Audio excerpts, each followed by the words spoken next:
Part 1 Dusk Changʻe Rise of the Sunbirds.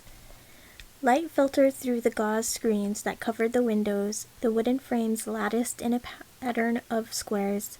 I blinked, trying to adjust to the dazzling brightness, my mind still sluggish. Slumber had been hard-won. I'd slept with the curtains pulled back from the posts, though it did little good. While I did not perspire easily, my silk robe clung to me, damp with sweat. Breathing in, I almost choked on the air, suffused with a brittle heat unusual in the beginning of spring, when the days still bore a remnant of winter. My body felt heavy, each movement languorous, as I pushed myself from the bed. I was alone. Houyi's blanket still neatly folded at the foot of the bed. Had he not returned during the night?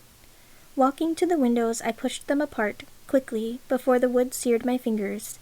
Through the slender opening I glimpsed a crack of sky, ablaze with vermilion flame. I dropped my gaze at once to protect my sight. How long had it been this way, the heat intensifying without relief, day blending seamlessly into night until I could no longer tell them apart? The sun never set, if it still existed, like it was a yolk punctured, spilling across the heavens. It had never been like this, not even in the most scorching of summers. Tendrils of premonition curled in my stomach, spiraling unbound like coils of smoke. This strange and terrible phenomenon did not seem to be of our realm. If only Houyi were here, he would calm my fears, he would know what to do, always so steady and decisive. Even the king sought and treasured his opinion. At times, my husband's iron assurance and certainty grated on me, particularly in the moments we disagreed. But now I wished I could lean on it, to have him close when danger hovered around us. Yet since the skies had turned to liquid fire, he was often away at the king's behest. They had sought to counsel of the wisest elders in the land, of soothsayers and fortune-tellers, yet none possessed the answers needed. I did not know how long I waited by the window. Time had lost its meaning with the position of the sun unknown. At last, familiar steps trod along the stone path outside, firm and quick. Hastily, I tugged in the loose strands of my hair and discarded my robe for a fresh one, a green silk embroidered with lotuses. The wooden door swung open, my pulse leaping as it always did at the sight of my husband, even when streaked with sweat and dust. His black hair was coiled into a top knot, held in place with a band of silver, and he stood as straight as an arrow. His fine gray robe was wrinkled and scuffed at the hem, fastened with a leather belt studded with jade. Many considered his face to be strong rather than pleasing, with those sharp cheekbones, that distinct cleft in his broad chin. Beneath winged eyebrows his dark eyes gleamed, his penetrating gaze that struck such terror into an enemy's heart, even as it quickened mine. He unstrapped his sword, sheathed in a scabbard of gold and ebony, then set it on the table by the doorway. Along with a silver bow he unslung from his shoulder, intricately carved, the ends curving into sharp points. I had never seen it before. Perhaps it was a gift from the king. Later, I would take his weapons and polish them. A servant might have done it, but there was satisfaction in caring for my husband's possessions, particularly those that kept him safe, that brought him home to me each day. As he came toward me, I wanted to press closer to him, to drink in his scent, laced with the spice that was his alone. Already the air seemed less stifling, my mood lighter, my fears less dire. "Chang'e, sit. The doctor said you must rest for both you and our child," he told me gently. "I am well," I said. "Lying abed all day would be more of a strain." My stomach was still barely curved. It was early yet, though he treated me like I was made of porcelain. I was fortunate to be spared the nausea that plagued others, just an occasional fatigue that tugged at my limbs. He smiled at me, but his gaze remained troubled. "What is the matter, Houyi? Why did you not return last night?" Not an accusation, but an invitation to speak his cares. He preferred to spare me their burden when all I wanted was to share them. "I have discovered the source of the calamity that plagues our realm," he said gravely. "Have we angered the gods? What else could these raging skies of flame mean?" His face darkened. "It is the sunbirds." "Sunbirds?" I frowned, trying to recall the stories I had heard of them. "Yes, All 10 have risen at once.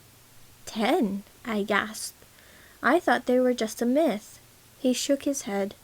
They are real. Down here you can only see their fire, but higher in the mountains is where you can make out their forms. One sun sufficed to light the world, already causing famine and drought during the worst seasons. How might we escape the destruction of 10? Can't we tell the sunbirds to stop?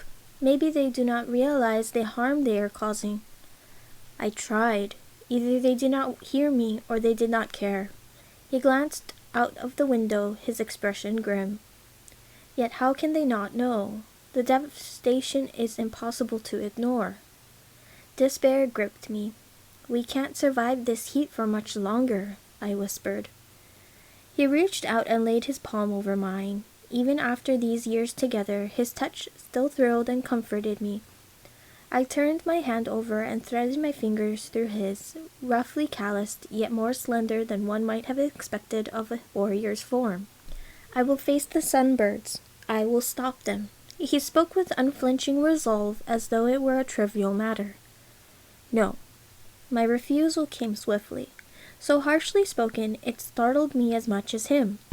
I was no novice to danger, its constant shadow looming over our marriage. A demanding mistress prying my husband from my arms in the form of terrifying beasts, great wars, and violent uprisings.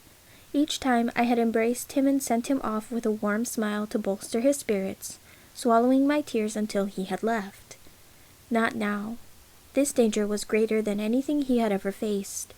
The sunbirds were said to be divine creatures, the children of an ancient goddess who dwelled in the heavens. Even if my husband could defeat such powerful beings, victory would come at a steep price, for whose wrath might he incur? Terror flooded me, relentless and cold. Why you? Why not another? A selfish sentiment, but an honest one. I asked it even as I knew his mind was made up.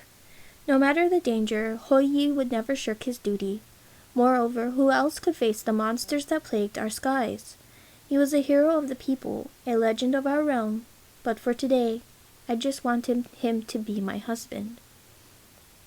I must do this. He spoke gently but firmly. His gaze rested on the tea set before us, of porcelain rimmed with gold. Our cupboards bulged with sacks of rice, beans, dried fish, cured meats, provisions against times of misfortune. A servant had laid a meal on the rosewood table, a whole chicken braised with herbs, a plate of jade green stalks, and silken bean curd so soft it seemed to quiver beneath our breath. The foremost commander of the king's army wanted for nothing. We are lucky, for now, he said in a low voice. But the rivers have run dry, the fields are barren. Famine is already upon us, and it will reach here soon. As I rode across villages, the cries of the people rang in my ears. The sunken cheeks of their children tore at my soul. The poor are the first to suffer, but death hovers over us all. I longed to cry out, what about your wife and unborn child? What if something happened to you? But I let the words fade upon my tongue even as tears pricked my eyes.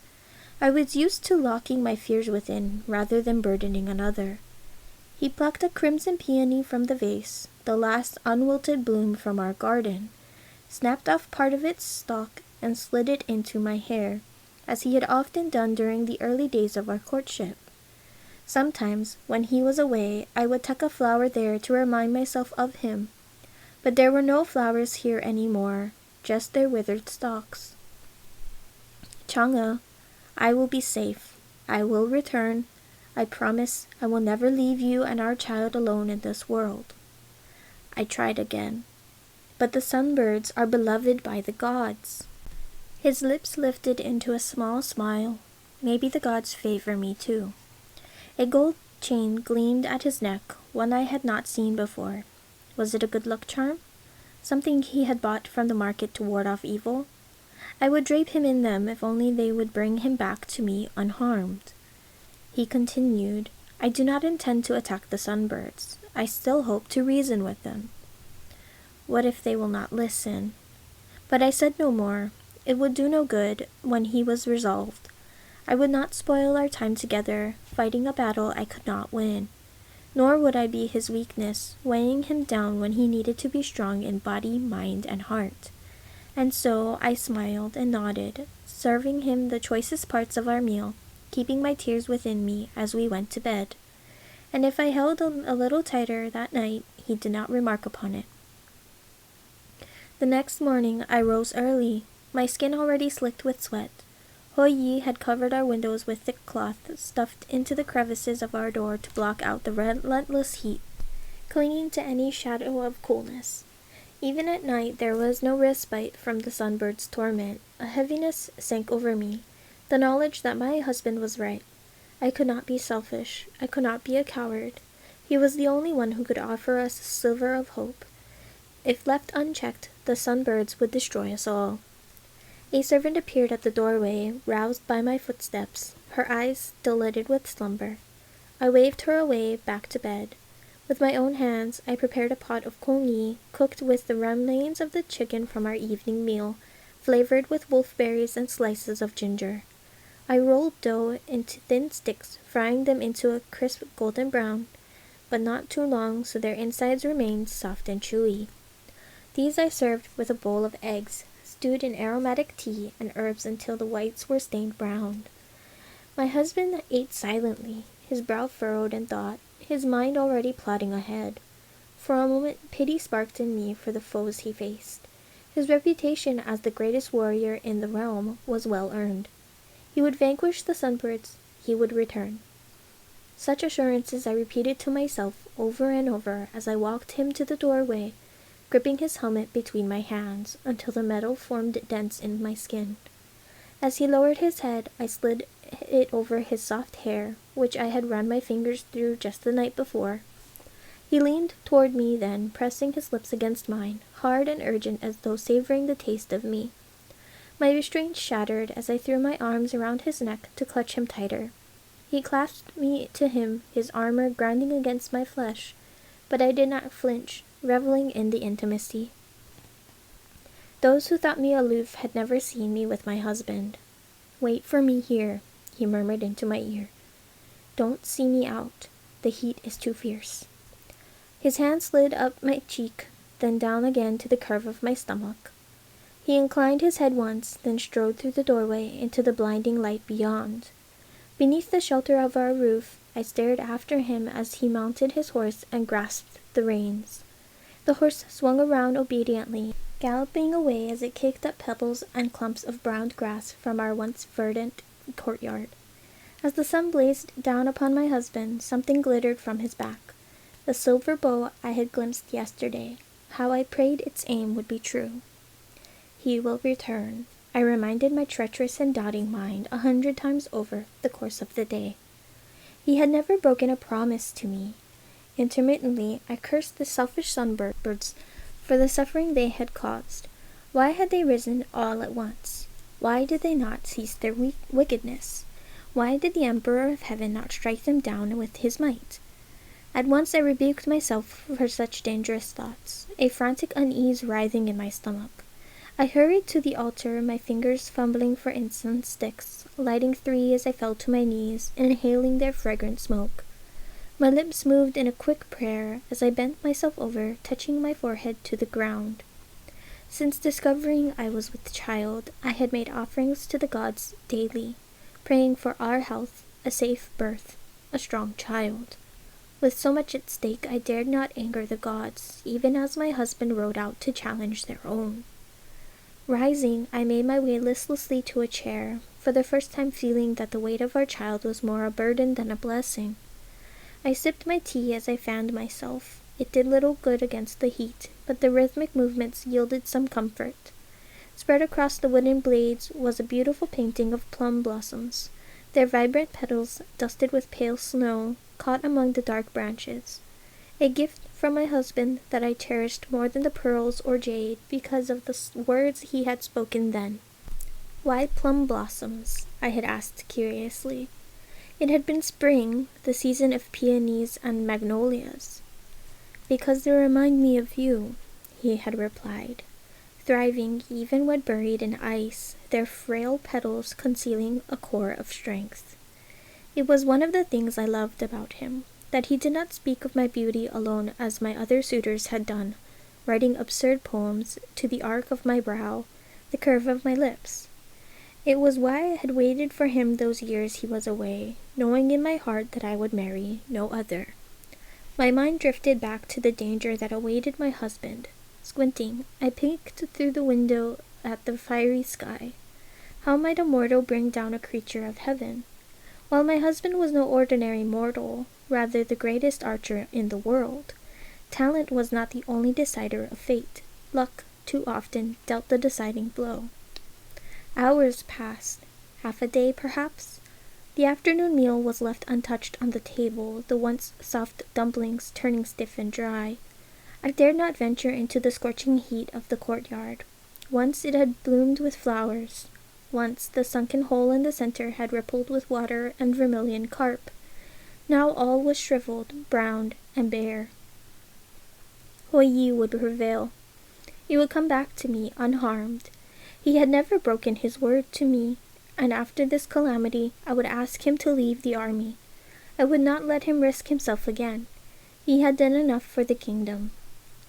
He would be mine then, freed from the cares of the realm. I could be stubborn too, especially when protecting my family. If his life was the price, I did not want this fine house, or our servants, and elegant courtyards.